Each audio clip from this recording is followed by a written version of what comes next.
ہم کریں گے ہر مظلوم کی حمایت۔ बिस्मिल्लाहिर्रहमानिर्रहीम। अस्सलाम वालेकुम। मैं हूँ हुरैन फातिमा और आप देख रहे हैं हिमायती न्यूज़ HD चैनल। नजर डालते हैं आज की अहम खबरों पर। ईरान के खिलाफ जंग के बाद इसराइली वज़ीर-ए-आज़म नेतन्याहू अवाम का एतमाद खोने लगे। इसराइल में कराए गए ताज़ा तरीन सर्वेस के मुताबिक इसराइली वज़ीर-ए-आज़म नेतन्याहू इसराइली अवाम का एतमाद खो रहे हैं।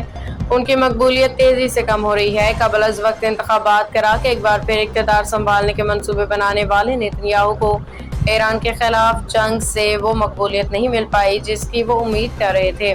सर्वे में ये बात सामने आई है कि 59% इसराइली शहरी चाहते हैं कि यरगमालियों की वापसी के बदले गजा में जारी लड़ाई खत्म कर दी जाए, जबकि नेतन्याहू पे इल्ज़ाम है कि वो सियासी फ़ायदे के लिए इसराइली यरगमालियों की महफूज वापसी की कुर्बानी दे रहे हैं।